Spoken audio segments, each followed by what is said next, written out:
Bonjour et bienvenue sur la chaîne YouTube ou sur la page Facebook de Calvary Chapel Valenciennes. Je suis heureux de pouvoir étudier la Bible avec vous ce matin.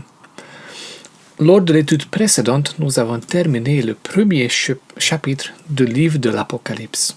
Aujourd'hui, nous allons continuer les études dans ce livre glorieux. Mais comme d'habitude, nous allons commencer par un temps de louange et puis on se lance dans le deuxième chapitre. Prions. Seigneur, lors de l'étude précédente, nous avons vu combien tu es puissant et glorieux. C'est un vrai privilège de pouvoir venir devant toi, de proclamer ta grandeur et de présenter nos besoins devant toi. Merci pour ton amour envers nous. Merci pour ton désir d'être en communion avec nous. Sois exalté, sois glorifié, car tu en es digne. Amen.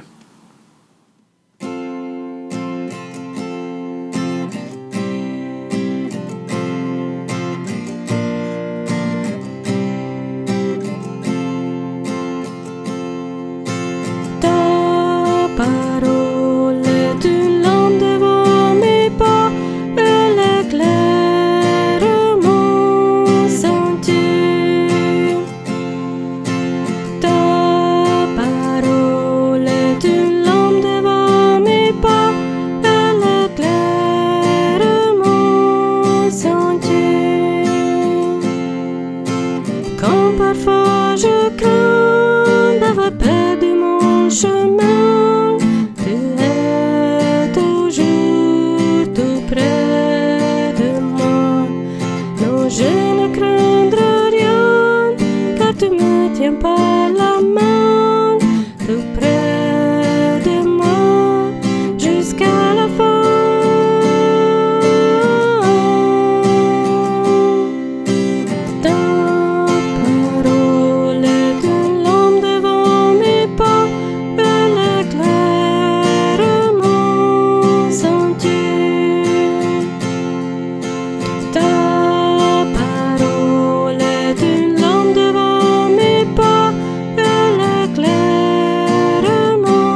tears from my eyes.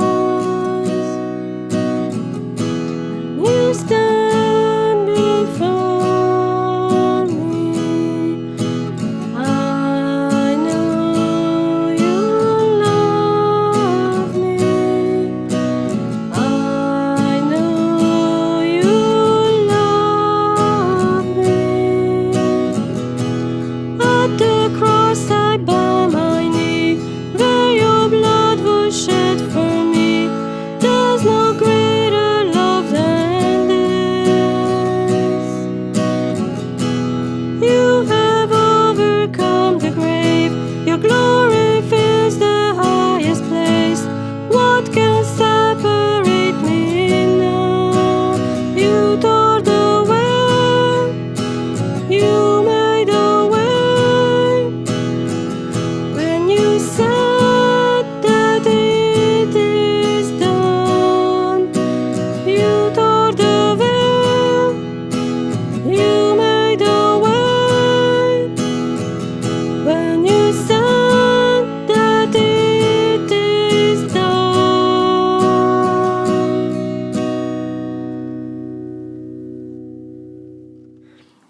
Seigneur, la Bible nous dit que ta bonté dure éternellement. Nous sommes si limités et si facilement ébranlés. Nous ne voyons pas les choses clairement et nous avons vite peur. Mais ta bonté, ta grâce, ta miséricorde durent éternellement. Nous voulons nous appuyer sur qui tu es et non sur ce que nous ressentons. Merci pour ta présence. Merci pour le Saint-Esprit. Merci pour l'espérance que nous avons en toi. Viens, parle à nos cœurs, touche nos vies, apaise nos craintes et ouvre nos yeux pour que nous puissions te voir. Remplis-nous de ton Saint-Esprit et enseigne-nous en ton nom. Amen. Rebonjour sur la chaîne YouTube ou sur la page Facebook de Calvary Chapel Valenciennes. Je suis heureux de pouvoir étudier la Bible avec vous ce matin ou quand vous écoutez ces messages dans les archives. Lors de l'étude précédente, nous avons terminé le premier chapitre du livre de l'Apocalypse. Aujourd'hui, nous allons démarrer le chapitre 2 et c'est très formidable. Mais avant de se plonger dans le texte, j'aimerais répéter notre verset à mémoriser, ou des versets mémorisés. Ésaïe 55, 1, 3. Vous tous qui avez soif, venez chercher de l'eau. Et même vous qui n'avez pas d'argent, venez acheter et manger. Venez acheter sans argent, oui, sans paiement, du vin et du lait. Pourquoi dépensez-vous votre argent pour payer ce qui ne nourrit pas? Pourquoi travaillez-vous pour une nourriture qui ne ressuscite pas?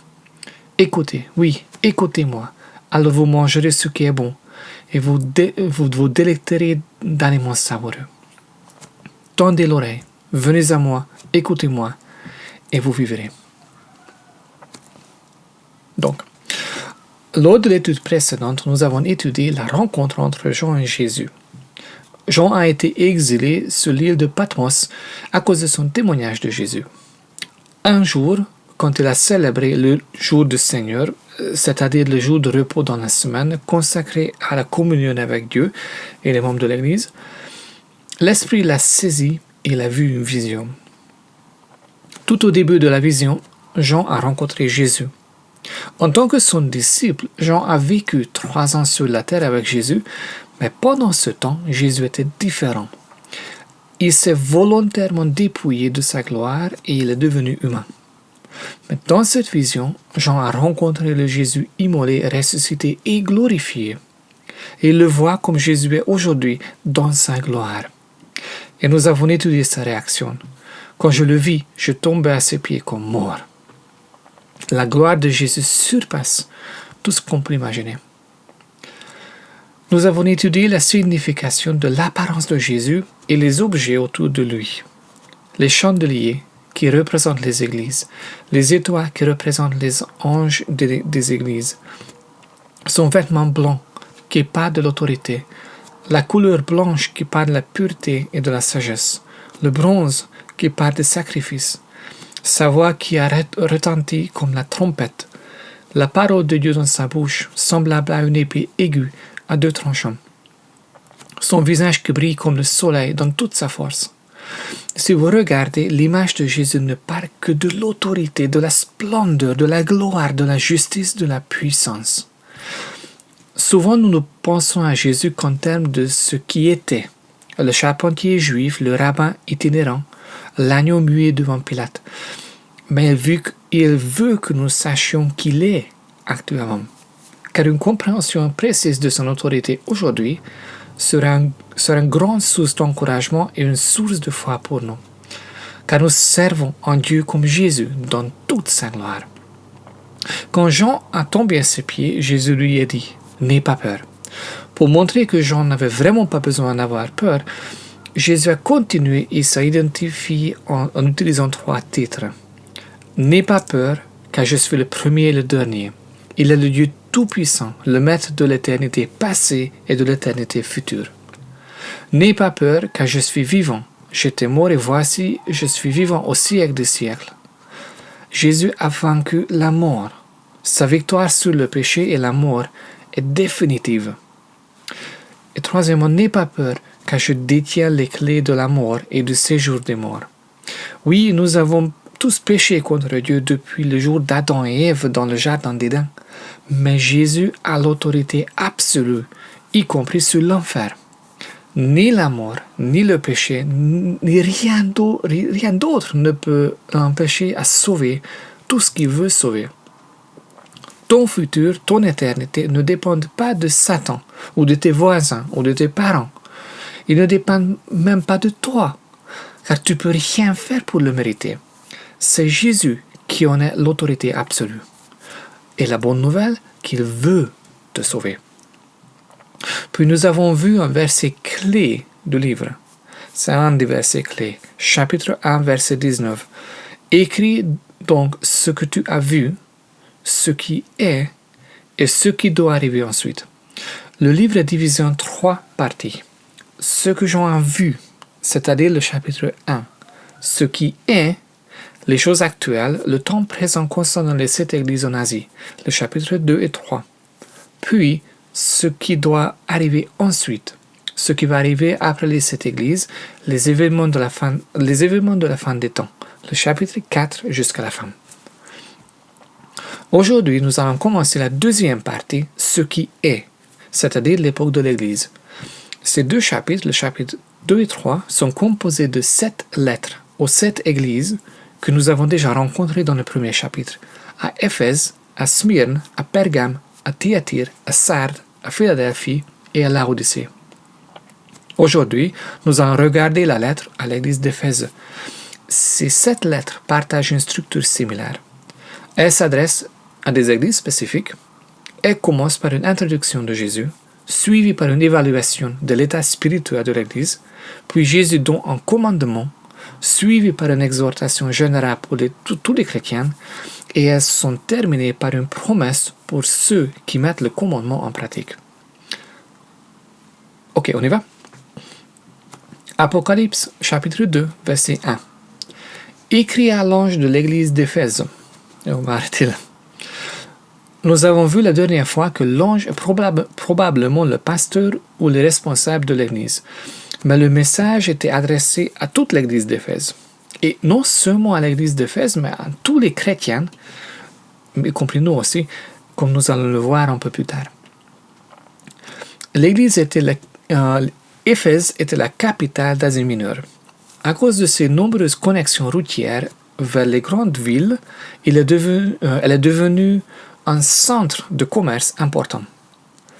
L'empereur l'a libérée de l'obligation des taxes. L'église d'Éphèse a pu profiter de l'œuvre de nombreux missionnaires. L'apôtre Paul a passé 3 années à Éphèse. On le voit en Actes chapitre 19 et 20.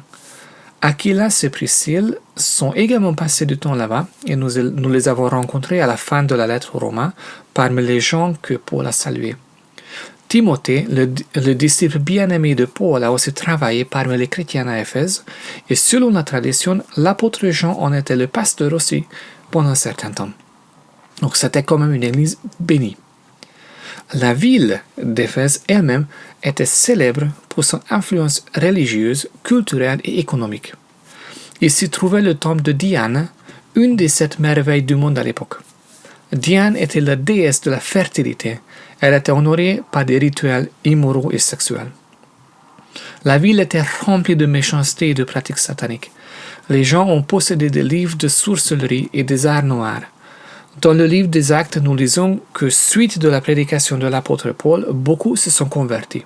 Puis, Actes chapitre 19, beaucoup de croyants vinrent reconnaître publiquement ce qu'ils avaient fait. Un grand nombre de ceux qui avaient pratiqué la magie apportèrent le livre et les brûlèrent devant tout le monde. On en estimant la valeur 50 000 pièces d'argent. 50 000 pièces d'argent, c'est plusieurs millions d'euros. La ville avait beaucoup de banques car les commerçants, les rois et d'autres villes ont confié le trésor à la protection de la déesse Diane. Donc, à une église bénie, installée dans un contexte pareil, Jésus continue et il s'introduit.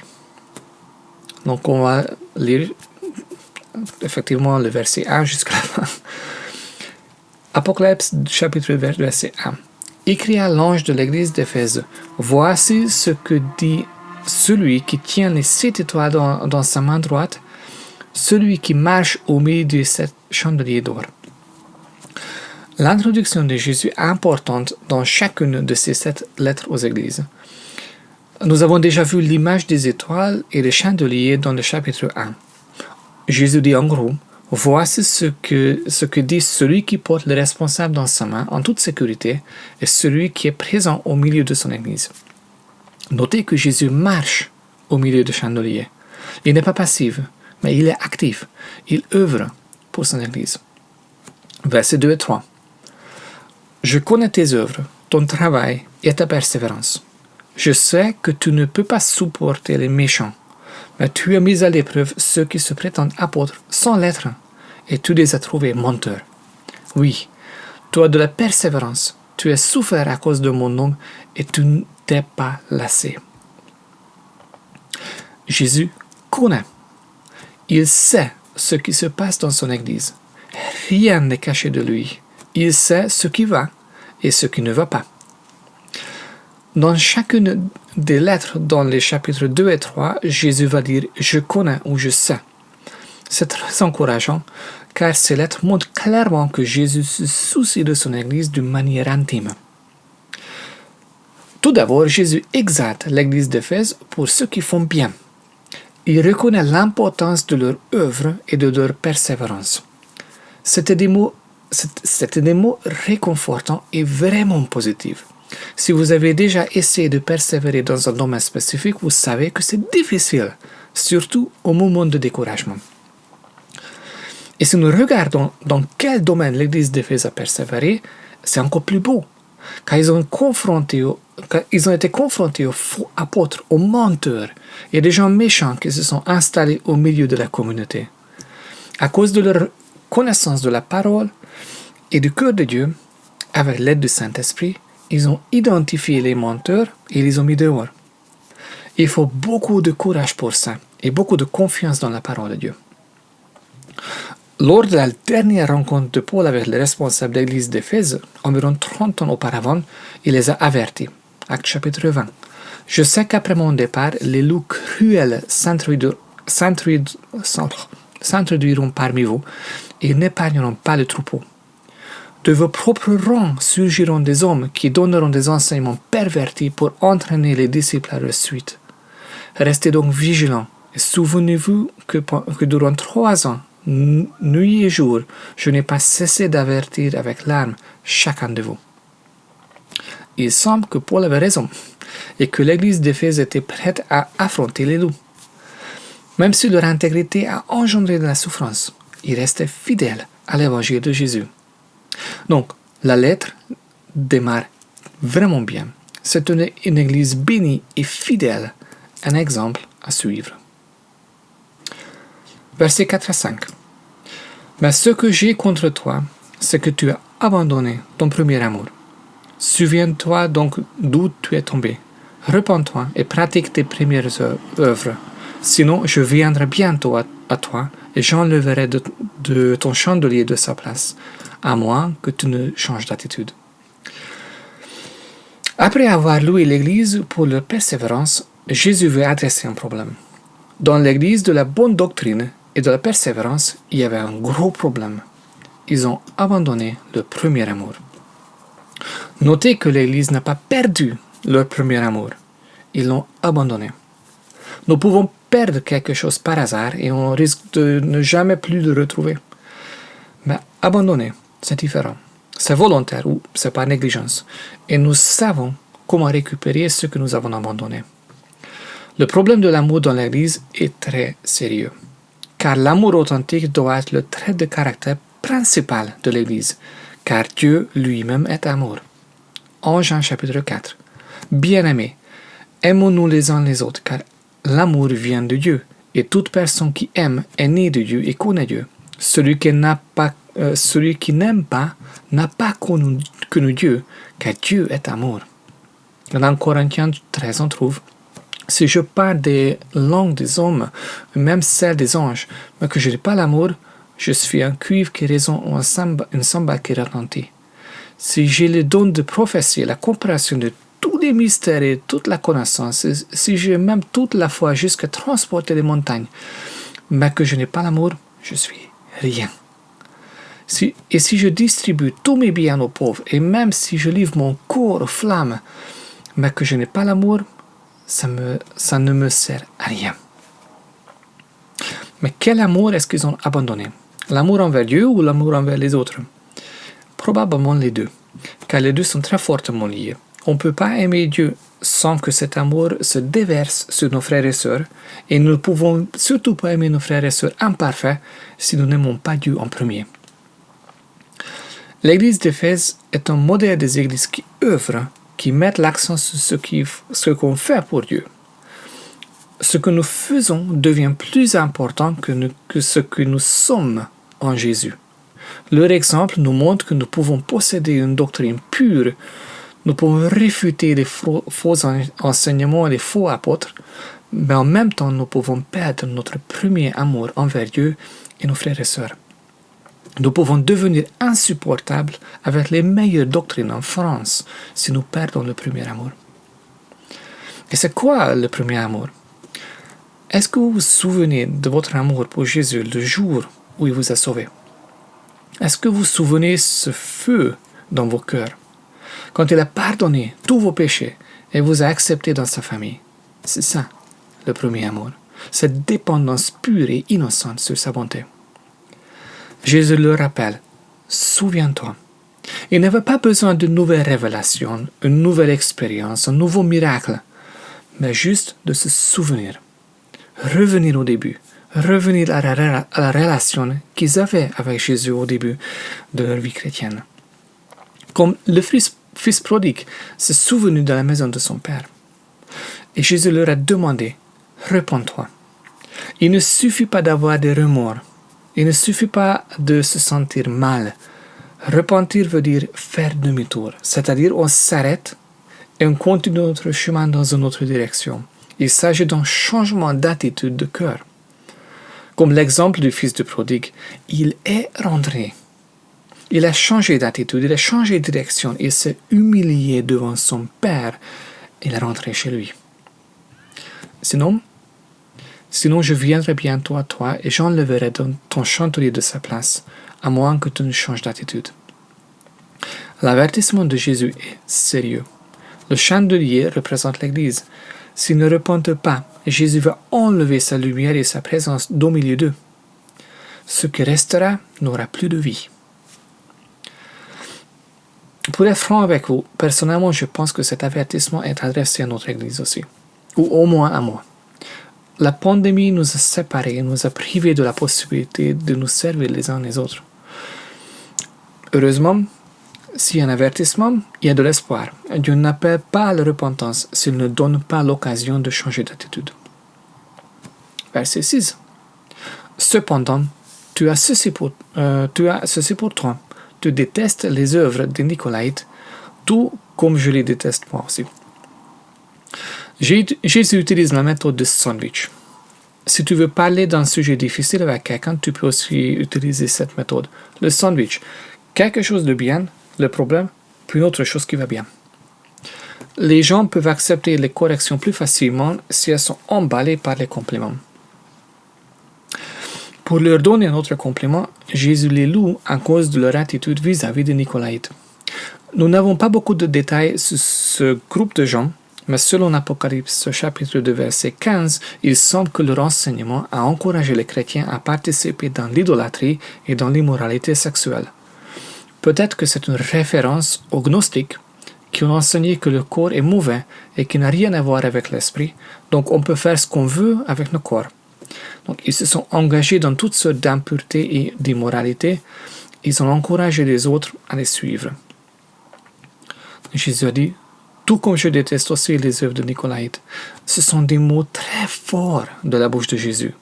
Jésus déteste le péché et entraîner les autres avec nous aura des graves conséquences. Luc chapitre 17. Jésus dit à ses disciples, il est inévitable qu'il y ait des pièges, mais malheur à celui qui en est responsable. Il vaudrait mieux pour lui qu'on attache à son cou une meule de moulin et qu'on le jette à la mer, plutôt qu'il fasse trébucher un seul de ses petits. Verset 7. Que celui qui a des oreilles écoute ce que l'Esprit dit aux églises. Au vainqueur, je donnerai à manger du fruit de l'arbre de vie, qui est dans le paradis de Dieu. J'ai dit au début que cette lettre est adressée à tous les chrétiens, non seulement à l'église d'Éphèse. Que celui qui a des oreilles écoute. Nous sommes tous qualifiés d'entendre le message de Jésus. La vraie question n'est pas si nous avons des oreilles, mais si nous voulons écouter ou pas. Le message de Jésus s'adresse à tous ceux qui veulent écouter et comprendre. Mais comment vaincre? En Jean chapitre 5, la puissance victorieuse par laquelle nous triomphons du monde, c'est notre foi. Qui peut être vainqueur du monde? Celui-là seul qui croit que Jésus est le Fils de Dieu. Celui qui garde le premier amour jusqu'au bout. À celui-ci, Jésus va donner du fruit de l'arbre de vie. L'arbre de vie apparaît pour la première fois dans le jardin d'Éden tout au début de la Bible, Genèse chapitre 2. L'Éternel Dieu fit pousser du sol des arbres de toutes sortes, agréables à voir et porteurs de fruits bons à manger.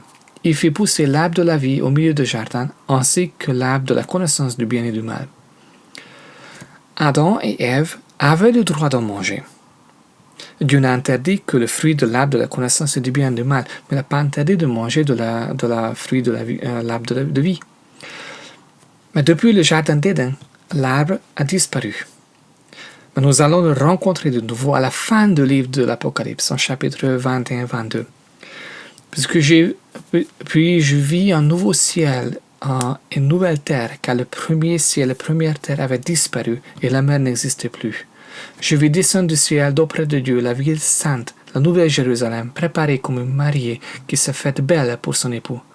Au milieu de la place de la ville, la nouvelle Jérusalem, et entre les deux bras du fleuve qui se trouvait l'arbre de vie, qui produit 12 récoltes et donne son fruit chaque mois, et ses feuilles servent à la guérison des nations. En fait, Jésus promet que celui qui garde son commandement jusqu'au bout va revivre l'expérience du jardin d'Éden. Il va vivre dans un monde sans péché, sans souffrance, sans mort, en communion directe avec Dieu. Quelle promesse! Et nous allons nous arrêter ici ce matin. Nous allons continuer avec la deuxième lettre dans 2 semaines. Le premier amour. Un vrai trésor que nous pouvons si facilement abandonner si nous ne gardons pas nos yeux fixés sur Jésus. Ce texte est comme une épée à double tranchant. Il me coupe, car me voici impliqué par son avertissement. En étudiant le texte, j'ai réalisé que je n'avais pas le premier amour, ou pas comme Jésus le voulait. Je suis devenu critique, irritable, irritant et indifférent. Cette épreuve de la pandémie fait remonter sur la surface de ma vie toutes sortes de saletés, comme quand l'or est raffiné. Mais la lettre à l'église d'Éphèse est en réalité un appel à la repentance et un changement d'attitude. Dieu veut accomplir un travail dans chacune de nos vies, car il nous aime. Il veut ce qui est le meilleur pour nous à long terme. Peut-être que tu te sens concerné aussi. Je t'encourage à prier avec moi. Demandons à Dieu de nous renouveler, de nous remplir de son esprit et de son amour de nouveau, comme au début. Prions. Seigneur, ta parole est comme une épée à double tranchant. Elle nous montre nos cœurs tels qu'ils sont. Elle nous appelle à changer notre attitude. Merci pour ce rappel. Merci pour que tu te soucies de ton Église à ce point. Enflamme nos cœurs à nouveau, s'il te plaît. Remplis nos cœurs par ton esprit. Remplis nos cœurs par tes pensées, par ton amour. Fais de nous un reflet de ta gloire et de ton amour inconditionnel, comme la lune reflète le soleil. Fais de nous une communauté qui est connue pour son amour entre ses membres. En nom précieux de Jésus, nous prions. Amen. Merci d'avoir passé ce temps avec moi ce matin. Si tu as besoin de prière, envoie-nous un message à contact@valencien.cc ou via notre page Facebook. Bon dimanche, bonne semaine. Gardez vos yeux fixés sur Jésus. Nous prions pour vous. Que Dieu vous bénisse. À bientôt.